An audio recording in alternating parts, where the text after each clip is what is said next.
성부와 성자와 성령의 이름으로 아멘.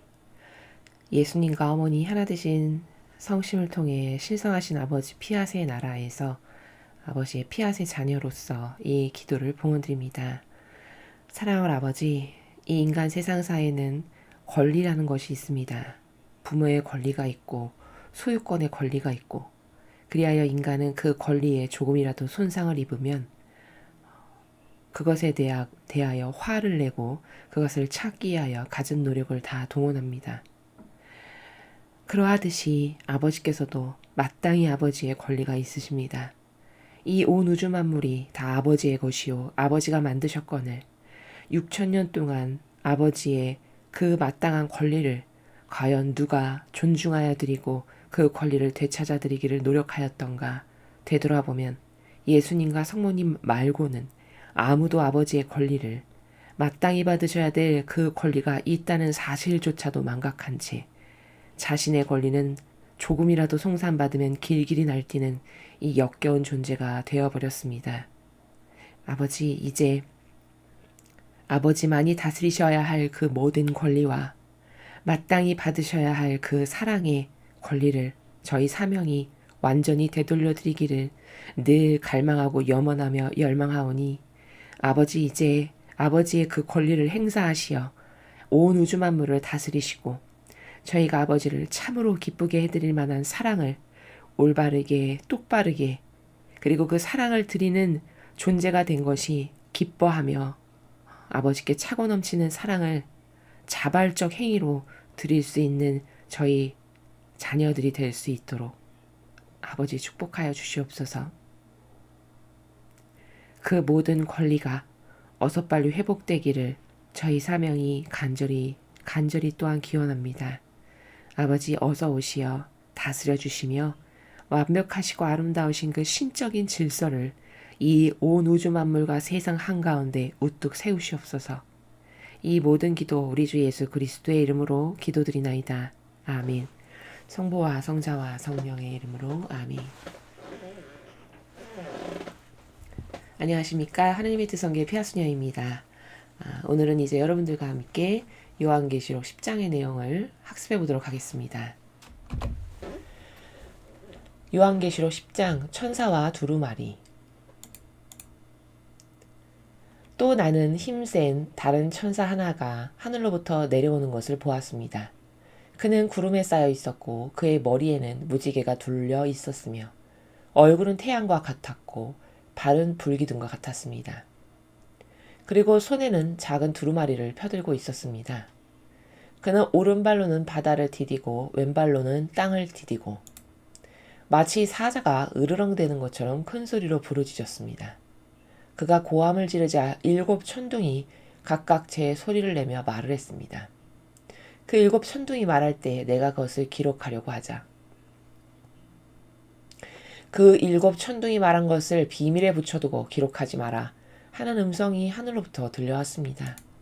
내가 본 그 천사, 곧 바다와 땅을 디디고 서 있던 천사가 오른손을 하늘로 쳐들고 하늘과 그 안에 있는 것들, 땅과 그 안에 있는 것들, 그리고 바다와 그 안에 있는 것들을 창조하시고 영원 무후토록 살아계시는 분을 두고 맹세하며 시간은 얼마 남지 않았다. 이제 7째 천사가 나팔을 불터인데 그 소리가 나는 날에는 하느님께서 주님의 종 예언자들에게 전해주신 대로 하느님의 신비로운 계획이 완성될 것이다 하고 다짐했습니다. 하늘로부터 들려오던 그 음성은 나에게 다시 이렇게 말했습니다. 너는 바다와 땅을 디디고 서 있는 그 천사에게 가서 그 손에 펴든 두루마리를 받아라. 그래서 나는 그 천사에게 가서 그 작은 두루마리를 달라고 했습니다. 그때 그 천사는 나에게 이것을 받아 삼켜버려라. 이것이 내 입에는 꿀같이 달겠지만 네 배에 들어가면 배를 아프게 할 것이다 하고 말했습니다. 그래서 나는 그 천사의 손에서 작은 두루마리를 받아 삼켰습니다. 과연 그것이 내 입에는 꿀같이 달았지만 먹고 나니 배가 아팠습니다. 그때 너는 여러 백성들과 민족들과 언어들과 왕들에 관해서 다시 예언을 해야 한다 하는 음성이 나에게 들려왔습니다. 주님의 말씀입니다. 하느님 감사합니다.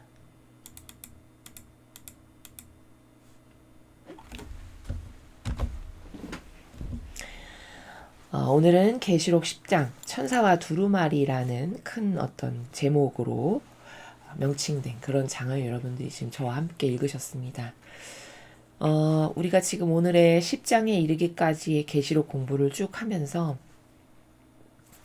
지금까지 학습한 것을 아주 간략하게 일목요연하게 조금 리마인드를 하면 지금 계시록을 통해서 아버지께서는 무엇을 펼쳐 보이시는 거냐면 각각의 시대별로 그 반향에 맞게끔 그 부족한 반향에 대한 즉 하느님의 뜻에서 벗어나 악의 세력과 동조하고 타협했던 각 시대별로의 지금 심판을 하고 계심을 우리가 보고 있죠. 그래서 천상의 이 계시록의 내용은 봉인을 뜰 자격이 있는 사람만 볼 수 있었는데 아무도 그 자격이 해당되지 않아서 천상에서 큰일 났다. 저 중요한 저 두루마리를 뗄 자격이 아무도 없으니 어떡하나 했는데 예수님께서만이 유일하게 그 봉인을 뗄 자격이 있으신 분이셨다. 왜냐하면 예수님은 자신의 죄가 아닌 이 시작부터 마침에 있어서까지의 온 인류의 죄악을 다 끌어안고 그 배상을 하시기를 어느 정도로 완벽하게 하셨냐. 물 한 방울도 남기지 않고 완벽하게 그 죄악에 대한 배상과 보속의 목적을 위해서 쏟아놓으시고 돌아가실 만큼 그 정도로 완벽한 희생의 양으로서 산 제물로서 바쳐진 의로운 제물, 그 제물은 예수님 한 분밖에 없으니 저분이 두루마리를 떼야 된다라고 자격을 논하는 나라가 천상의 위대한 나라다. 제가 계시록 처음 들어갈 때 드렸던 말씀입니다. 자격을 논하는 나라. 그러니 우리도 심판을 받을 때 이 엄격한 기준의 자격의 잣대로 우리도 심판을 받을 것이니 이 남아있는 시간 동안에 올바르게 반향하는 것은 얼마나 중요한 일인가.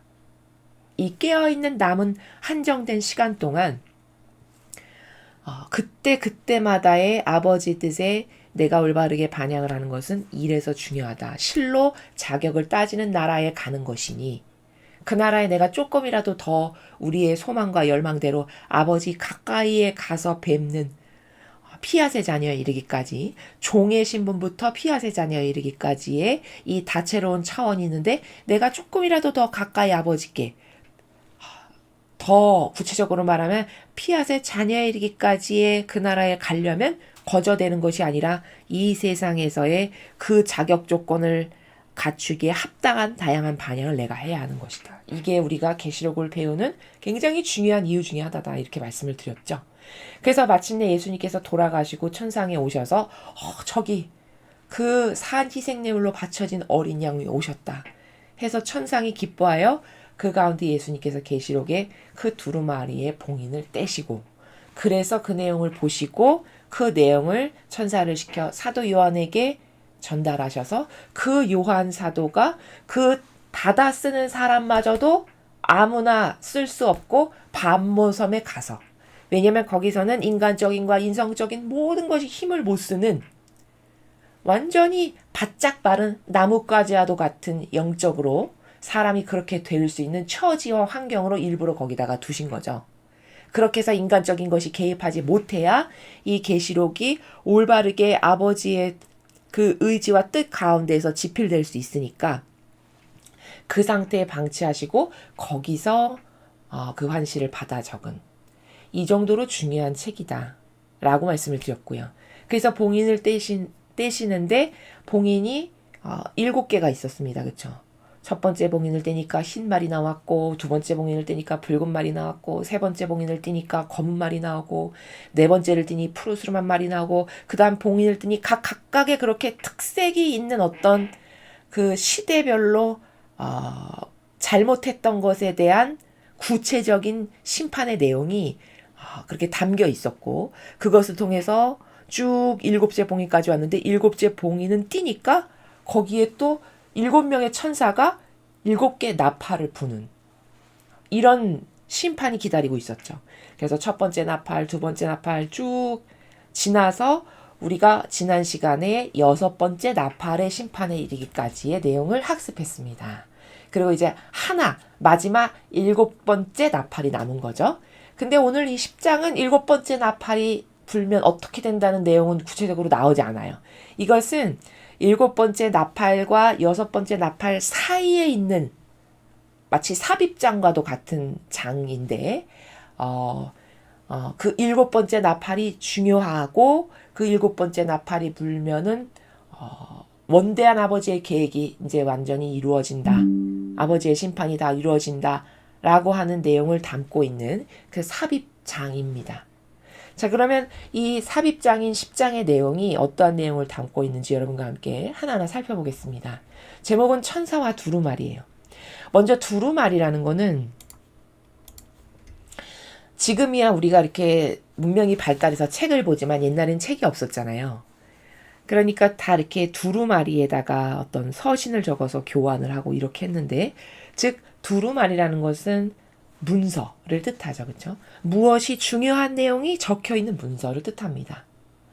1절을 보니까 또 나는 힘센 다른 천사 하나가 하늘로부터 내려오는 것을 보았습니다. 힘센 다른 천사를 하나 파견하셨네요. 아버지께서. 일곱 번째 나팔 불기 전에 뭔가 중요함이 벌써 느껴져요. 마지막 나팔은. 그쵸? 여기 이 뉘앙스를 보면 뭔가 일곱 번째 나팔은 아버지께서 굉장히 의미를 담고 있고 그 나팔이 불리는 시대는 중요하구나라는 거를 이런 1절의 분위기와 뉘앙스를 통해서도 알 수 있다는 거죠. 그래서 힘센 천사가 또 하늘로부터 파견되어 내려왔는데, 그는 구름에 쌓여 있었고 그의 머리에는 무지개가 둘려 있었으며 얼굴은 태양과 같았고 발은 불기둥과 같았습니다. 자, 구름에 쌓여 있을 때는 뭔가 신성한 기운이 감돌 때 구름에 쌓여 있죠. 그렇죠? 하느님 아버지의 신성하신 그런 아주 특별한 영이 있을 때 구름에 쌓여 있었다. 이렇게 이야기합니다.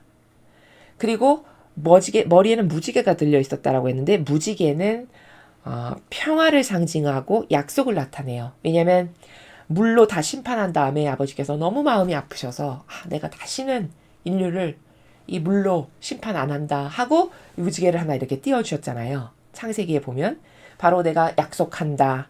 앞으로는 그런 평화를 너에게 약속한다. 이런 의미. 그래서 무지개는 평화와 약속을 상징한다는 거죠. 자, 그렇게 둘려 있었고 그 천사 머리에, 그리고 얼굴은 태양과 같고 발은 불기둥과 같았습니다. 이전의 천사들하고는 뭔가 아주 힘도 세고 특별한 은총을 아버지께서 부여하신 그런 천사인 걸 우리가 알 수 있죠. 그리고 손에는 작은 두루마리를 펴들고 있었습니다. 자, 두루마리, 아까 제가 문서라고 했는데요. 어떤 문서일까요? 마지막 나팔 불기 전이니까 거기 뭔가 심판의 조항이 적혀 있는 그런 두루마리라는 유추가 가능하죠. 그렇죠?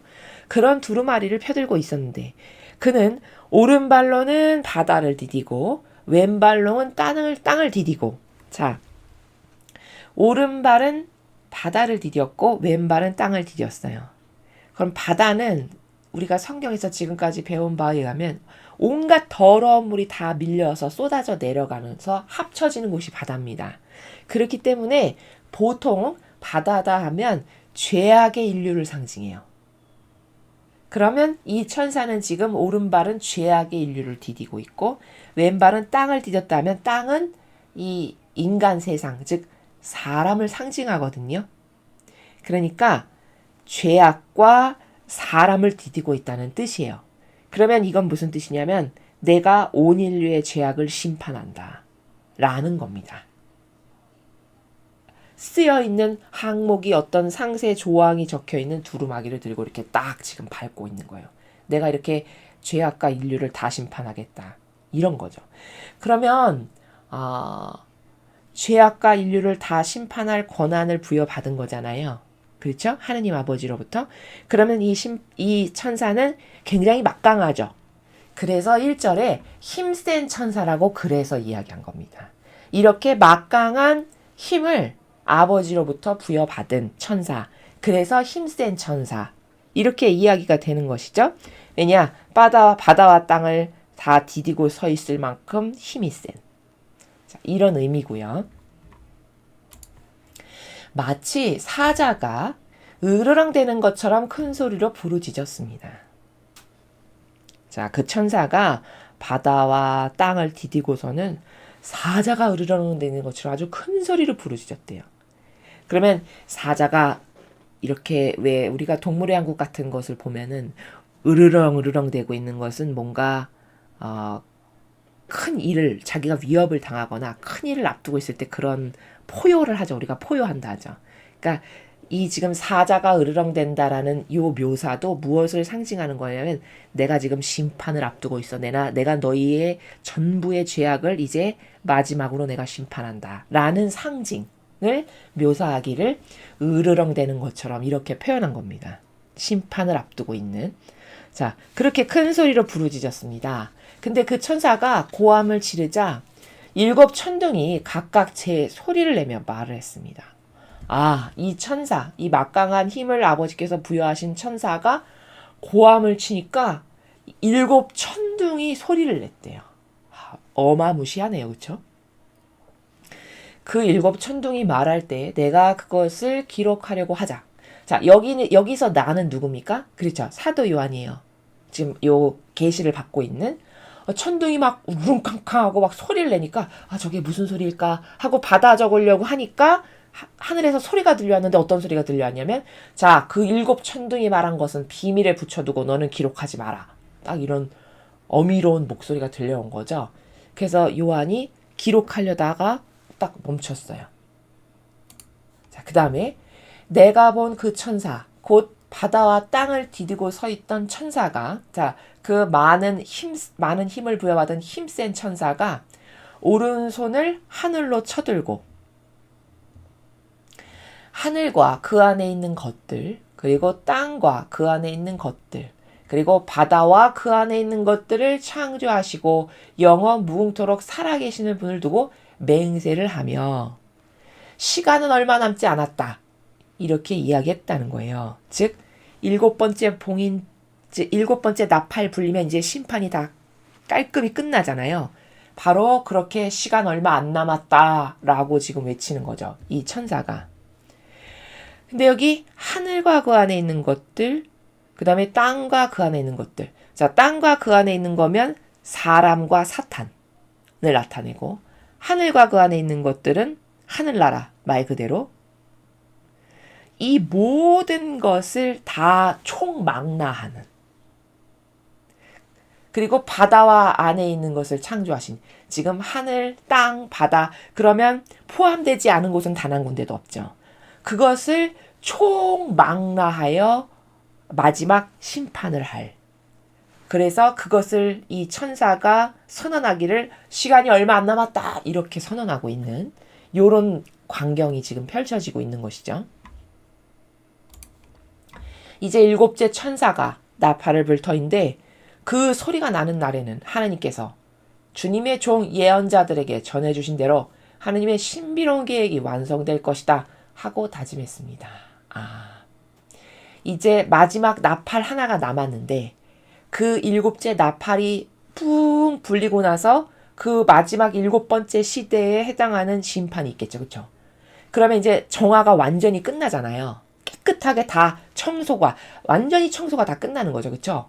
바로 그것을 나타내는 겁니다. 지금까지 첫 번째 나팔, 두 번째 나팔 쭉 불면서 청소를 하나하나 한 거예요.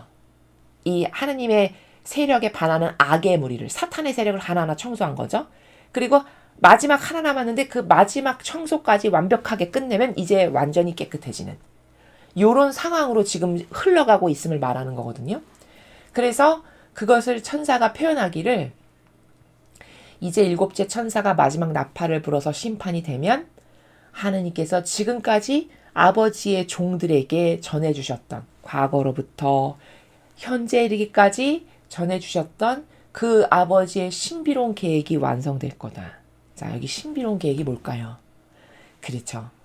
이 새천년 왕국, 우리가 새 예루살렘이라고도 이야기하는 이제 그것을 건설하기 위해서 이 앞에 과정들이 필요했던 거거든요.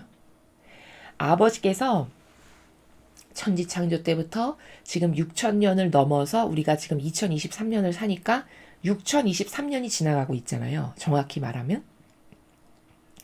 그러면 아버지의 이 위대하신 뜻은 7천년을 두고 되실 건데 7이라는 숫자가 완전수라서 그렇다고 말씀을 드렸죠.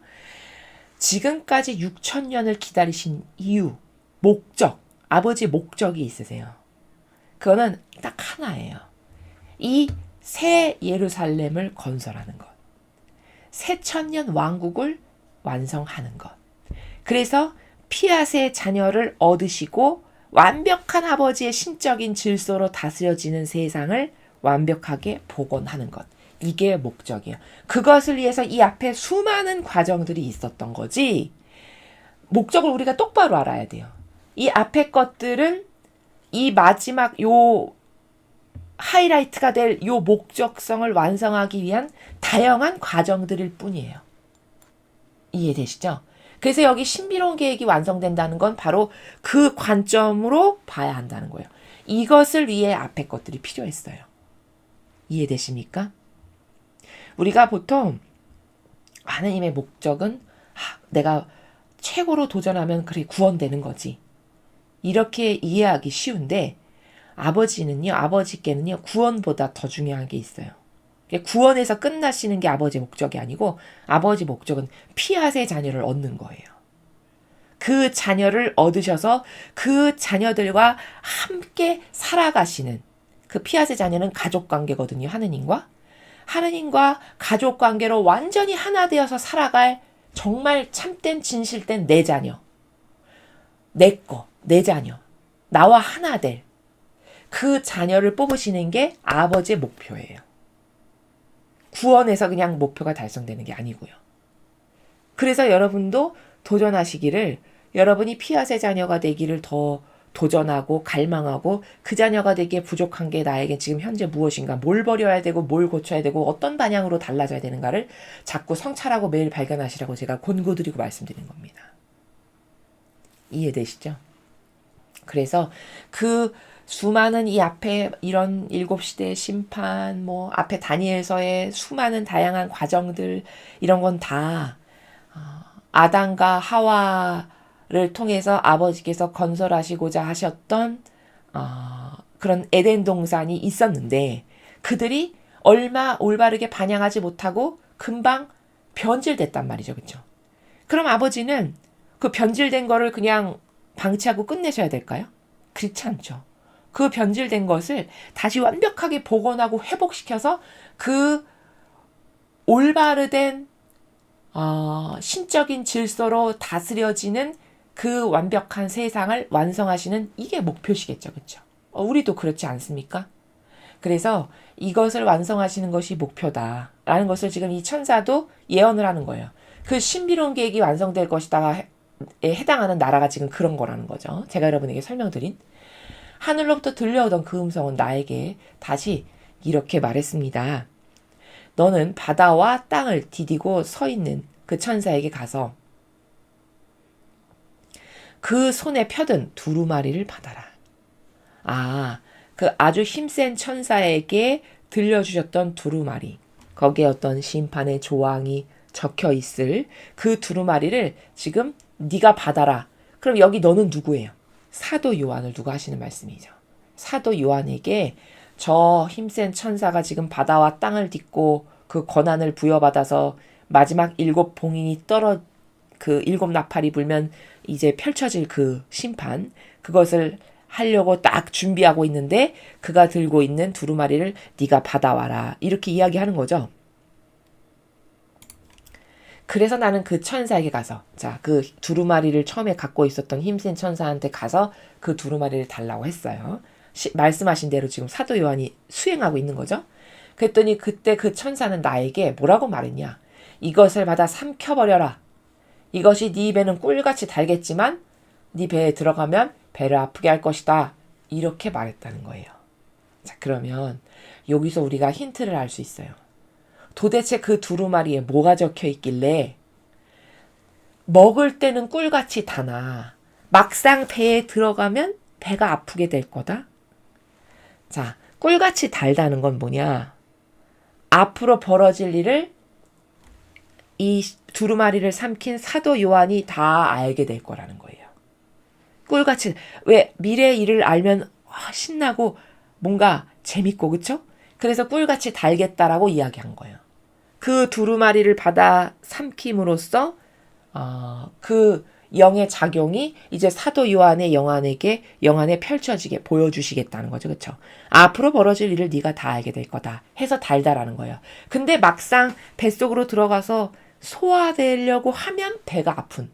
그럼 이 배가 아픈 건 뭘까요? 펼쳐질 일을 다 알게 된 것은 좋았는데 막상 배에 들어가서 보니까 이 두루마리의 내용이 다 막 징벌로 사람이 엄청 많이 죽고 아우성치고 막 피바다가 있고 이런 것들이잖아요. 지금까지 우리가 과거에 본 것을 보면. 그러면 징벌받아 수많은 사람이 무참하게 죽는 것을 이 사도 요한이 훤히 보게 되겠죠. 그러니까 그게 고통스러울 거 아니겠어요. 사람이 막 죽고 이런 막 재해가 있고 막 피바람이 불고 그걸 보고 기뻐할 사람이 누가 있겠습니까? 그렇죠? 그러니까 너는 그 재앙을 막상 보게 되면 너는 배가 아프게 될 거다. 이렇게 말씀하시는 거예요. 그러면 그 두루마리 어떤 내용이 담겼는지 우리가 지금 유추가 가능하죠. 그렇죠? 요 선언적인 예언 말씀을 통해서 이렇다는 거죠. 자, 그렇게 이야기를 했어요. 그래서 나는 그 천사의 손에서 작은 두루마리를 받아서 삼켰습니다. 자, 시키시는 대로 순종으로 받아 삼켰어요. 과연 그것이 내 입에는 꿀같이 달았는데 아까 앞에서 말했잖아요. 너가 먹을 땐 꿀같이 달 거다. 근데 먹고 나니까 배 안으로 들어가니까 과연 배가 아팠습니다. 이렇게 증언하고 있죠. 예언 말씀대로 지금 되고 있는 그 참된 예언 말씀대로 되고 있는 것을 증언하는 거죠.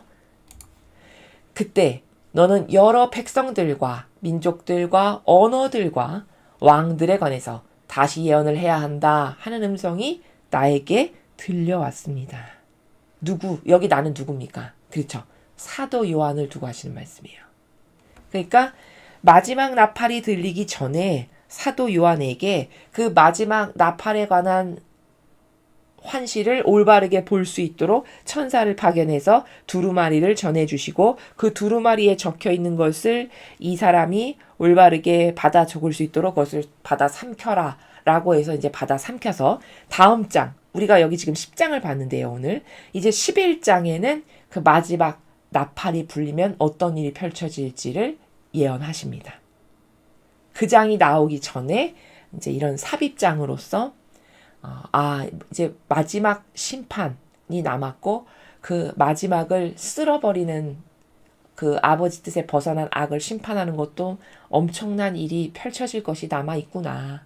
이런 것을 추측하게 하는 그런 내용을 여러분이 지금 함께 보셨습니다. 사실 10장의 내용은 그렇게 길지가 않았습니다. 짧은 내용인데 우리가 그 봉인도 앞에 그 6가지의 봉인까지 하고 중간에 14만 4천 명에 대한 삽입장이 한번 나왔었죠. 그것과 똑같이 지금 여기 오늘 10장도 그 삽입장으로서 아버지께서 그 뒤에 펼쳐질 내용에 대한 어떤 서두라고 할까요? 그런 것을 우리들에게 짐작케 하시는 그런 내용이었습니다.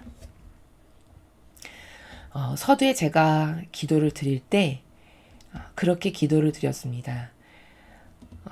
생각을 해보니 인간은 굉장히 자기 권리가 요만큼이라도 침해받으면 길길이 날뛰죠. 그래서 왜 부모 자식 간에도 자식이 부모를 조금이라도 권리를 인정하지 않아서 서운케 하면 그걸로 막 서운해하시고 그렇죠. 또 이 시대의 아주 큰 문제 중에 하나인 그 노동자 계층도 자기가 요만큼이라도 임금의 어떤 차별이 있거나 못 받는 게 있으면 그냥 막 길거리로 나와서 막 데모하고 이런 일을 아주 거침없이 벌이죠. 그건 다 왜 그런 거죠? 자기의 권리를 존중해라 라는 거죠. 내 권리가 이렇게 침해받는 건 나 절대 가만히 있을 수 없다. 이렇게 하는 거거든요. 그러면은 정직하다면은 인간이 자기의 그런 어떤 권리를 주장하기 전에 나는 올바르게 권리를 존중하는 사람인가를 먼저 살펴봐야 되겠죠. 뭔가 성찰을 하고 객관화를 한다는 건 이런 겁니다. 내가 뭐를 주장하기 전에 요즘 현대사회를 살아가는 사람들의 공통적인 문제가 뭐냐면요. 자기 거는 아주 끔찍이 챙겨요. 그쵸? 그래서 막 개인주의가 팽배하고 이기적인 게 왜냐면 내 거는 요만큼도 손해를 안 보려는 의식이 누구나 다 갖고 있거든요. 근데 정직하다면 본인도 그런 어떤 권리를 침해받는 거를 요만큼도 싫어한다면 자기도 남의 권리를 존중하는가? 내가 존중하는 사람인가? 그러면 그 타인의 권리를 넘어서서 그 모든 인간보다도 더 많은 권리를 가지고 계신 하느님의 권리. 왜냐? 이 모든 게 다 아버지가 만드신 세상이잖아요. 그리고 우리는 거저 숨쉬고 있고 거저 지금 이 태양 받아서 생명 유지하고 있고요. 내가 밟고 다니는 땅 이런 거 다 거저 얻은 거잖아요. 은총으로. 그럼 나에게 그런 수많은 은총을 거저 주신, 심지어 생명도 거저죠? 여러분이 생명 얻기 위해서 요만큼이라도 노력한 거 있나요? 거저 얻은 거죠. 그렇죠? 그럼 이 모든 것을 다 지금 공짜로 누리고 있는 건데 나에게 그 많은 것을 베푸신 분의 권리는 나는 지금 똑바로 인정하고 그 권리에 합당한 반영을 내가 지금 하고 있는가. 이런 것을 먼저 살펴봐야 된다는 겁니다. 내 것을 주장하기 전에. 그렇죠. 근데 천지창조 때부터 현재 이르기까지 우리의 그런 정말 하염없는 자애와 은총을 나에게 끊임없이 베풀어주고 계시는 그 아버지에 대한 정말 진정한 사랑 어린 권리 존중을 인류가 하고 있냐. 성경을 배우고 진리를 배우다 보면 예수님과 성모님을 제외하고는 똑바로 권리 존중을 하는 인간이 영혼이 거의 없어요. 다 권리 존중한다 해도 그것도 일시적이고 변덕스럽게 내 기분 좋을 때 내가 어떤 은총으로 충만할 때 뭐를 받았어 응답을 그러면 하느님 감사합니다 이런 수준이지 그것을 성모님처럼 완덕으로 예수님처럼 완벽한 희생으로 아버지를 사랑해서 그것도 자원하여 그런 어떤 아버지께 충직한 정말 한결같고 고결하고 감동스러운 사랑을 드리는 그런 영혼이 있냐 찾아보기 어렵다는 거죠. 지금 시대는 더더욱. 게다가 더 안타까운 건 뭐냐면 그 권리를 존중하고 사랑을 드리는 모범을 보여야 될 사람이 누구냐면 교회거든요. 교회에 자원한 봉사자들이죠. 그렇죠? 근데 하느님께 그런 충직한 성모님을 닮고 예수님을 닮은 사랑, 그 사랑을 드리는 게 곧 권리를 존중해 드리는 거거든요. 그런 사랑을 드리고 있냐? 사랑을 드리기는커녕 모욕과 역겨움을 교묘하게 속여가지고 드리고 있는 바람에 남이 봤을 때 사랑을 드리고 있는 것처럼 착각하게 만드는 이 정도로 변질된 세력이거든요. 근데 관점이 없고 보는 눈이 없고 진리를 모르니까 사랑을 드리는 것처럼 보이는 그래서 수많은 사람을 속이는 이런 위선자 이런 도둑과 강도라고 예수님이 말씀하신 회칠한 무덤 그리고 그런 미사를 성모님은 검은 미사라고 이야기하셨어요. 지금은 검은 미사를 드리는 그러니까 오히려 안 하느니만도 못한 하면 할수록 더 상처를 드리는 이런 세력으로 변질된 거거든요. 그러니까 이 백성의 입장에서는 안타까운 게 뭐냐면 우리가 하나님께 잘해드리고 싶어도 어떤 샘플이 있으면 즉 모범이 있으면 아 저렇게 하는 게 잘해드리는 거구나 나도 저렇게 해야지 최소 따라할 수만이라도 있는 어떤 모범적인 기준이 있어줘야 되는 거거든요. 근데 그 모범적인 기준이 지금은 다 변질돼서 오히려 교묘하게 매일같이 창으로 바늘로 쑤셔대는 역할을 하고 있는데 그게 잘하는 거라고 기호와 정서가 병들면 그것을 따라하는 거예요. 그럼으로써 오히려 저 사람이 드리는 고통만으로도 곤욕스러운데 나도 고통을 드리는 것에 동참하고 있는 이런 상황입니다. 그럼 아버지는 얼마나 그 마음이 쓰라리고 시리고 고통스러우실까요? 그렇죠. 그래서 우리만이라도 깨어있는 자녀들만이라도 내가 지금까지 그런 아버지의 권리를 존중해 드렸는가 아버지께 그런 진정한 사랑을 드려본 적이 있나 반성하고 회개하고 뉘우치고 진정한 사랑을 드리는 건 어렵지 않아요. 진정성. 진정성의 무게가 사랑의 무게예요. 진정성의 무게. 진정성의 무게에 따라선 목숨도 버릴 수 있는 거고요. 진정성의 무게에 따라선 맨발로 여기서부터 제주도까지 뛰어갈 수도 있는 겁니다. 그걸 할 수 있고 없고는 무슨 차이죠? 그 마음의 진정성의 유무, 그 진정성의 순수성의 정도죠. 그렇죠? 나는 그렇게 순수한 진정성으로 하느님을 사랑하는가? 여러분 한번 살펴보시기 바랍니다. 우리가 이 수많은 예언서를 배우는 것도 다 뭐죠? 제가 누누이 말씀드려요. 지식적으로 남이 모르는 것을 자랑하기 위해서라든가, 그래서 저 사람은 이런 거 못 맞췄는데 나는 이런 거 알지, 이런 점치는 무당이 되기 위해서는 저 더더욱 아닙니다. 내가 이런 수많은 중요하다라고 하는 예언서를 배우고 진리를 배우고 하나님의 말씀을 듣고 갈망하고 그것을 하는 많은 공통적 이유는 뭐냐? 그래서 하나님을 내가 더 많이 사랑하는 영혼으로 변화가 되는가라는 거예요. 그래서 내가 과거에는 1로 사랑을 드렸는데 지금은 내가 50으로 60으로 100으로 사랑을 드리는 영혼으로 내가 점점 발전이 돼가고 있나? 이거를 점검해 보시라는 겁니다. 예언서를 배웠는데 내가 배우기 전과 배운 후에 내가 1로 사랑을 드렸는데 내가 60, 70, 100으로 드리는 마음으로 점점 뜨겁고 불타오르고 갈망하고 그런 진정성으로 내 것을 드리는데 하나도 아깝지가 않고 전부로 드리고 싶다. 이러면 여러분은 잘 배우고 계신 거예요. 그러니까 영성이라는 거는 처음에는 아기로 다가와서 이제 겨우 걸음마를 땐 아장아장 아기면 어떨까요? 뭐 엄마한테 말똥말똥한 똘망똘망한 눈으로 엄마를 맨날 쳐다보면서 엄마가 나에게 뭘 주기를 갈망하고 나에게 사랑을 주기를 갈망하고 처음엔 이렇게 다가올 수밖에 없는 거죠. 그렇죠? 근데 그 진정성이 그 사랑의 나라가 성숙하고 원숙해지고 그윽한 향기가 나고 고결해지고 정신세계가 성장하면 어떻게 되냐? 마치 루이사 피카르타가 맨날 고통을 주세요, 주님. 저에게 고통을 주십시오. 이렇게 이야기하잖아요. 그러면 그 사람은 어디가 사고방식이 잘못돼서 정신이 미쳐서 그런 건가요? 그런 게 아닙니다. 그럼 그 가증스럽게 거짓말로 그런 건가? 그런 게 아닙니다. 그 사랑이 성숙해지니까 옛날에는 그냥 뭐 주세요 받기를 갈망했는데 이제는 안 되겠어. 내가 내어드리자. 나를 전부로 내어드립니다. 가시관도 제가 쓰고, 채찍도 제가 맞고, 왜? 사랑하는 사람이 고통스러워하는 걸 보는 게 너무 고통스러우니까 제가 맞을게요. 차라리 저를 주세요. 이렇게 되는 거죠. 그렇죠? 그러면 나는 그런 신적인 사랑의 속성이 우리에게 있어요. 없지 않습니다. 어디서 볼 수 있냐면 부모 자식 간의 관계에서 볼 수 있어요. 부모 자식 간의 사랑을 보면은 변질되지 않은 올바른 사랑의 속성이라는 건 이런 거구나를 좀 감을 잡을 수 있어요. 왜냐면 거기서는 다 이타적이거든요. 순전히 자식을 위해서. 그렇죠? 하나도 내 걸 주는 게 아까운 게 없는. 오히려 자식이 뭐 때문에 끙끙거리고 아프고 전전긍긍한 고통스러워하면 저 짐을 제가 저렇게 끙끙거리는 걸 내가 받아 짊어졌으면 차라리 그 고통을 내가 받았으면 이러시죠. 그렇죠? 그게 진정성의 나라예요. 그것만이 역겹지 않은 사랑이에요. 왜? 다른 기타의 모든 사랑은 다 이기심이 내가 측정할 수 없어서지 누룩이 있어요. 저 사람을 통해서 내가 뭔가 충족받고 싶은, 뭔가는 채워지고 싶은 게 다 있단 말이에요. 이건 다 누룩이에요. 그러니까 이건 순수하지 않아요. 이런 사랑은.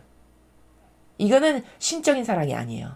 그러나 여러분이 하느님께 내가 지금 올바른 반응을 드리고 있나, 내가 올바른 사랑을 드리고 있나를 스스로 점검하고 싶다면 그 관계성을 부모 자식 간에서 아주 쉽게 관찰할 수 있는데, 여러분이 자식을 대할 때 전혀 바라는 게 없고 그냥 다 주기만 하고 싶고 줘도 하나도 안 아깝고 오히려 그 고통을 내가 갖고 오고 싶고 그래서 제가 좋아지면 그게 내가 행복한 이런 사랑이잖아요. 다. 그럼 그 진정성의 사랑을 아버지께 드린 적이 있나를 살펴보라는 겁니다. 드린 적이 없다. 그러면 지금까지 나는 한 번도 진정성으로 하느님을 올바르게 사랑해 본 적이 없는 거예요. 다 이기심으로 채울 게 있어서 다가왔던 거지. 이해되십니까? 그러면 그 마음이 얼마나 씁쓸할지를 여러분이 반대로 생각해 보시라는 거예요. 거의 저희 강의를 들으시는 분들은 많은 분들이 부모님이시기 때문에 여러분 자녀가 물론 그렇게 해도 자녀를 사랑하시겠습니다만 여러분에게 얻어먹을 게 있어서 다가와서 그냥 그 필요할 때만 아양 떨고 그냥 막 친절한 척하고 사랑하는 척했다가 부모가 그걸 딱 줬어. 그러니까 다시 냉랭한 상태로 돌아가. 그런 거 볼 때 씁쓸하지 않으세요? 마음이? 그렇죠. 그럼 하나님은 얼마나 수천 년 동안 그렇게 씁쓸하셨던 거예요. 나 때문에. 그렇지 않습니까? 이런 게 여러분이 혼자 기도하실 때 살펴봐야 될, 펼쳐놔야 될 추상과 직관의 나라입니다. 저 거짓교회에서 묵상하라는 건 틀린 거고요. 이렇게 실제적이고 사실적으로 자기를 성찰해 봐야 되는 거예요. 하느님과 나와의 관계성을. 내가 자식으로부터 어떤 상처를 받았고 참으로 씁쓸했고 그때 참 고독했다면 나는 그런 씁쓸함과 고독한 마음을 매일 하느님께 매 순간 드리고 있지는 않나를 점검해 봐야 된다는 겁니다. 이해되시죠? 그리고 우리도 모르는 사이에 수많은 시간을 하느님께 그런 많은 상처를 드렸고 그런 씁쓸함과 그런 고독함을 드렸다는 거죠. 그렇죠. 그럼 이거 회개하고 다 뉘우쳐야 될 일이죠. 이런 것을 회개하고 뉘우쳐야 되는 거고 그걸 깨달았다면 내가 하느님께 어떤 진정성의 마음으로 사랑을 드려야 될까를 곰씹고 바꿔야 된다는 거죠. 정신세계와 마음의 나라를 진정한 것으로. 내가 진정한 사랑을 받길 원한다면 먼저 내가 하느님께 그런 진정한 사랑을 드리는 사람이 되어야 되는 겁니다. 그렇죠? 이 시대가 말세라고 하여 참으로 정말 올바른 정신을 가지고 있는 사람을 찾아보기가 어려울 만큼인데요. 어떤 인간 군상을 보면 참 역겹거든요. 근데 어떨 때 그런 마음이 드냐면 참 얄미울 때, 즉 반감들 때 그래요. 그러니까 어떨 때 반감이 드는 거냐면 우리도 자기는 희생하는 게 하나도 없으면서 맨날 얌체처럼 뭐 얻으려고 하고 받으려고 하고 그냥 받기 위해서 그 앞에서 온갖 아양을 떠는 그런데 자기는 희생을 요만큼도 안 해. 그러면 참 그거 진짜 반감 들죠. 그렇지 않습니까? 그러면 그걸 역지사지로 바꿔서 생각해 봐야 된다는 겁니다. 나는 혹여라도 하느님께 그런 역겨움이나 모욕을 드린 적은 없었는가. 아마도 진리를 배우지 않은 모든 사람은요. 과거 그런 역경을 다 드렸어요. 자기가 몰라서지. 그렇죠? 그래서 이런 것을 회개하고 뉘우치고 하느님의 나라는 진정성밖에 없는 나라거든요. 그 진실밖에 통하지 않는 나라예요. 그러니까 자격을 따지시고 거저 공짜가 그래서 없는 겁니다. 그럼 내가 그런 나라에 가려면 내가 진정성 없는 사람이고서야 그 나라에 갈 수 있나요? 못 간다는 거죠. 이런 근원적인 물음, 이런 근원적인 성찰, 자기 반성, 회개를 통해서 자꾸 정신이 성숙해지고 성장하고 그래서 아버지하고 나와의 관계성이 더 진정 어린 관계성으로 내가 아버지께 이렇게 가까이 다가갈 때 그럴 때 그게 영성의 올바른 관계성을 회복하는 거고요.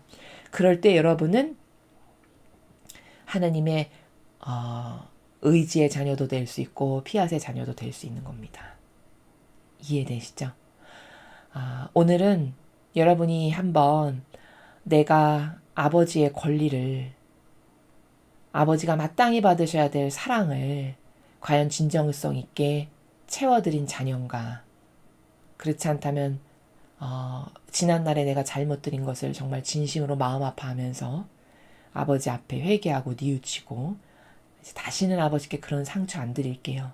저만이라도 저 하나만이라도 아버지께 진정한 사랑을 드리는 자식이 되겠습니다. 그런 자녀가 되겠습니다. 이런 아주 진솔한 사랑 어린 고백을 드릴 수 있는 그런 여러분이 되셨으면 좋겠습니다. 이상으로 요한계시록 10장 천사와 두루마리 해설 강의를 마치겠습니다. 감사합니다.